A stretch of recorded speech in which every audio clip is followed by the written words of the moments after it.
100 জন শিক্ষার্থীদের মধ্যে কোনো পরীক্ষায় 88 জন বাংলায়, 80 জন গণিতে এবং 70 জন উভয় বিষয়ে পাশ করেছে। ব্যানচিত্রের সাহায্যে তথ্যগুলো প্রকাশ করো এবং কতজন শিক্ষার্থী উভয় বিষয়ে ফেল করেছে তা নির্ণয় করো। তো আমরা মনে করি মোট শিক্ষার্থীদের সংখ্যাকে আমরা ধরে নিচ্ছি, মোট শিক্ষার্থীদের সেটকে আমরা ধরে নিচ্ছি ইউ, এবং যারা বাংলায় পাশ করেছে তাদের সেটকে ধরে নিচ্ছি আমরা বি, যারা গণিতে পাশ করছে তাদের সেটকে আমরা ধরে নিলাম এ। ঠিক আছে।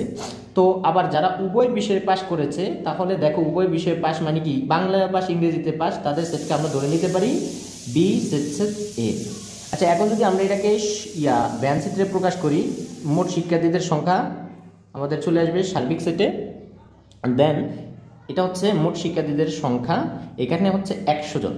ঠিক আছে, ওকে।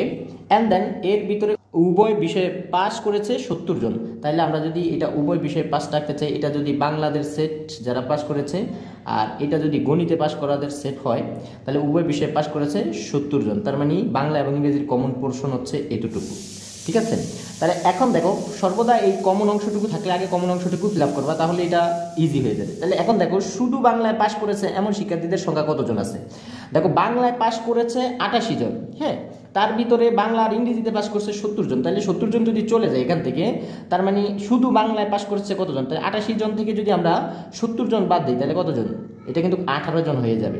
অ্যান্ড দেন দেখো ইংরেজিতে পাস করেছে গণিতে পাস করেছে 80 জন, তার থেকে যদি আমি 70 জন বাদ করে দেই তাহলে থাকবে আমাদের 10 জন শুধু গণিতে পাস। এটা হচ্ছে শুধু গণিতে পাস, আর গণিত এবং বাংলায় পাসের সংখ্যা হচ্ছে 70 জন, যেটা উভয় বিষয়ে পাস করেছে। এখন আমাদের কাছে প্রশ্ন করছে কতজন শিক্ষার্থী উভয় বিষয়ে ফেল করেছে। তার মানে দেখো এই যে এই সেটটা, এই যে দুইটা বৃত্ত মিলে যে সেটটা আমরা পাইছি, এটা হচ্ছে অন্তত একটা বিষয়ে পাস শিক্ষার্থীদের সেট, হয় বাংলায় হয় গণিতে অথবা দুইটাতেই অন্তত একটা বিষয় পাস শিক্ষার্থীদের সেট হচ্ছে এই বৃত্তটা। তো যারা এই দুইটার একটাও পাস করে নেয় তাদের সেট কোনটা, ডেফিনেটলি এই বাইরের অংশটুকু, এই পোর্শনটুকু আমাদেরকে নির্ণয় করতে হবে, অর্থাৎ কত। তার মানে তুমি দেখো এখানে আমাদের এটা অনেকভাবে আমি নির্ণয় করতে পারি। ফার্স্টে আমাদের কাজ কি, এটা হচ্ছে আমাদের ফার্স্টে হচ্ছে অন্তত একটা বিষয়ে পাস এমন শিক্ষার্থীদের সেটকে আমাদের নির্ণয় করা উচিত।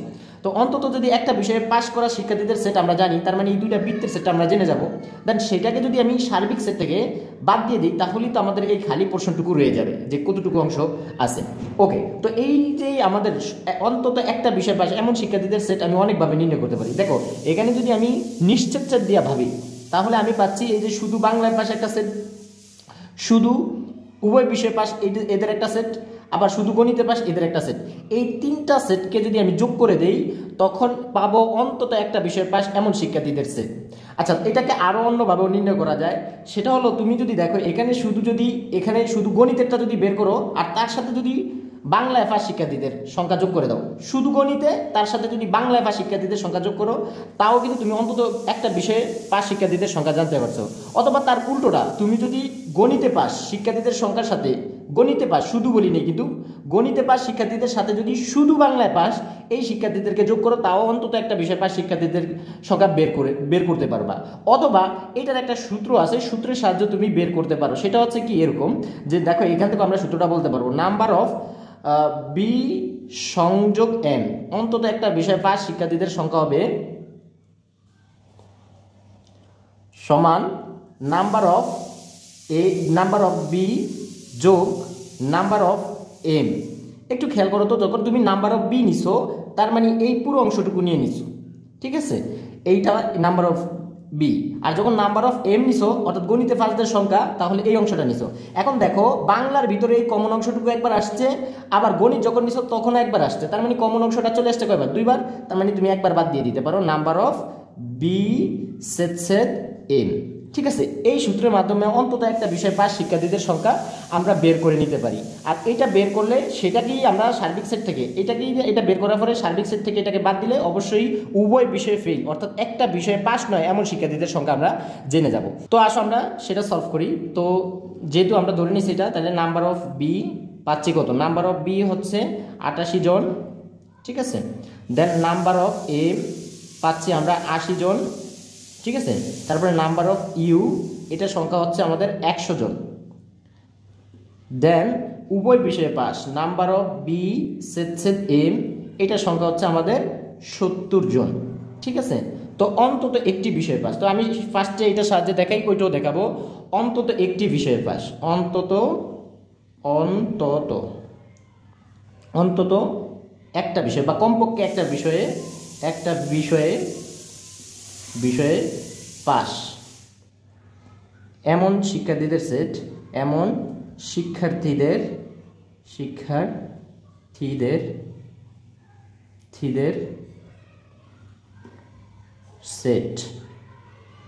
সেট কি বি সংযোগ এম হলে সুতরাং নাম্বার অফ বি সংযোগ M is equals to number of B যোগ নাম্বার অফ, এই যে সূত্রটা, number of M minus number of B ছেদ এম। ওকে, দেন আমরা এখানে বসে দিতে পারি নাম্বার অফ বি, এখানে নাম্বার অফ বি এর সংখ্যা আছে 88 জন, প্লাস নাম্বার অফ এম এর সংখ্যা আছে 80 জন, মাইনাস নাম্বার অফ বি ছেদ এম, এটা আছে 70 জন। তাহলে আমাদের দেখো এখানে 70 থেকে যদি 80 থেকে যদি 70 চলে যায়, 10-10 সাথে 88 যোগ করলে 98 জন। ঠিক আছে, তো আমরা 98 জন পেয়ে গেলাম যে অন্তত একটা বিষয়ে পাস এমন শিক্ষার্থীদের সেট বা এমন শিক্ষার্থীদের সংখ্যা। তো আমরা চাচ্ছি যে উভয় বিষয়ে ফেল, অর্থাৎ আমাদের কোয়েশ্চেন ছিল উভয় বিষয়ে ফেল শিক্ষার্থীদের সংখ্যা নির্ণয় করা। তাহলে আমরা যদি এবার সার্বিক সেট থেকে অন্তত একটা বিষয়ে পাস শিক্ষার্থীদের সংখ্যা বাদ করে দেই, তাহলেই পেয়ে যাব উভয় বিষয়ে ফেল, অর্থাৎ অন্তত একটা বিষয়ে পাস না এমন শিক্ষার্থীদের সেট বা সংখ্যা। ওকে, আসো, সুতরাং উভয় বিষয়ে ফেল, উভয় বিষয়ে ফেল এমন শিক্ষার্থীদের সংখ্যা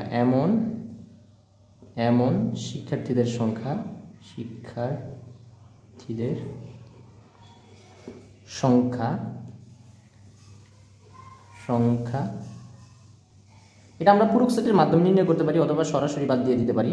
সার্বিক সেটের সংখ্যা হচ্ছে 100, আর আমাদের অন্তত একটা বিষয় পাস হচ্ছে 98 জন, তাহলে উভয় বিষয়ে ফেল করছে, অর্থাৎ একটাতেও পাস করে নেয় 2 জন। ঠিক আছে, এই হচ্ছে উভয় বিষয়ে ফেল শিক্ষার্থীদের সংখ্যা। তো বন্ধুরা আসলে এটাকে আমরা আবার সূত্র ছাড়া কীভাবে তো নির্ণয় করতে হয় সেটাও একটু দেখি। তো দেখো এখানে আমাদের সূত্র ছাড়া নির্ণয় করার জন্য আমরা ফার্স্টে কি করব, ফার্স্টে এই যে শুধু বাংলায় পাস এটা নির্ণয় করব, দেন উভয় বিষয়ে তো পাস এটা দেওয়াই আছে, আর হচ্ছে শুধু গণিতে পাস এটা নির্ণয় করব, দেন তিনটাকে যোগ করব। এই তিনটাকে যোগ করলে আমরা পেয়ে যাব অন্তত একটা বিষয় পাস শিক্ষার্থীদের সংখ্যা। সেইখান থেকে আমরা 100 থেকে এটাকে বাদ দিয়ে দেবো, তাহলে উভয় বিষয়ে ফেল শিক্ষার্থীদের সংখ্যা পেয়ে যাব। তাহলে এখান থেকে যদি আমরা সূত্র ছাড়া করতে চাই, তাহলে ফার্স্টে কি করব, শুধু গণিতে পাস, শুধু বাংলায়, যেটাই বের করো আগে, শুধু বাংলায় পাস এমন শিক্ষার্থীদের সংখ্যা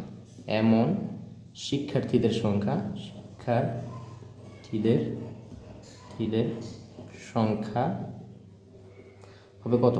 দেখো বাংলায় পাস হচ্ছে 88 জন, আর শুধু বাংলায় পাস হবে এমন শিক্ষার্থীদের সংখ্যা হবে 88 মাইনাস 70, কারণ উভয় বিষয়ে পাস হচ্ছে যায় কত, 70 জন।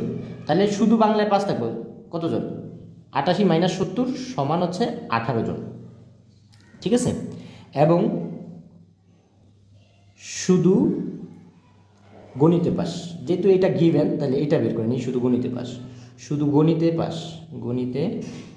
পাস এমন শিক্ষার্থীদের সংখ্যা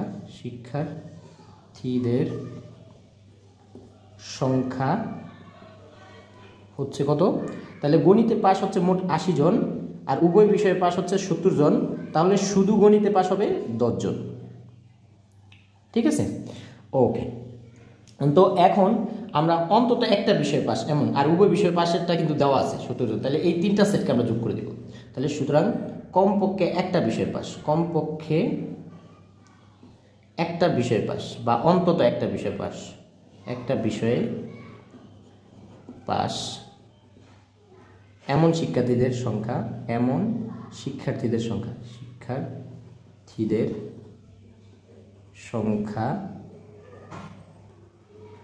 হলো কত, তিনটাকে আমরা যোগ করে দেব। তাহলে 18 যোগ 10 যোগ কত 70 সমান কতজন, 98 জন। ঠিক আছে, তাহলে সুতরাং উভয় বিষয়ে ফেল, উভয় বিষয়ে ফেল, বিষয়ে ফেল এমন শিক্ষার্থীদের সংখ্যা, এমন শিক্ষার্থীদের সংখ্যা, শিক্ষার্থীদের সংখ্যা 100 - 98 জন সমান 2 জন। ওকে, এটা আরও অন্য নিয়মও করা যায়। সেটা হচ্ছে, দেখো, যদি তুমি বাংলায় পাস শিক্ষার্থীদের সাথে শুধু গণিতে পাস শিক্ষার্থীদেরকে যোগ করতা, তাহলে অন্তত একটা বিষয় পাস শিক্ষার্থীদের সংখ্যা পেয়ে যাইতা। অথবা গণিতে পাস তাদের সাথে যদি শুধু বাংলায় পাস শিক্ষার্থীদেরকে যোগ করতা, তাও কিন্তু অন্তত একটা বিষয় পাস শিক্ষার্থীদের সংখ্যা নির্ণয় করতে পারতা। সেখান থেকে তুমি কতজন ফেল করছো অর্থাৎ এই সংখ্যাটা তুমি বের করতে পারতা। এটা সার্বিক সেট থেকে বাদ দিয়ে দিলেই হয়ে যেত। অর্থাৎ এটা কতজন পেয়েছে?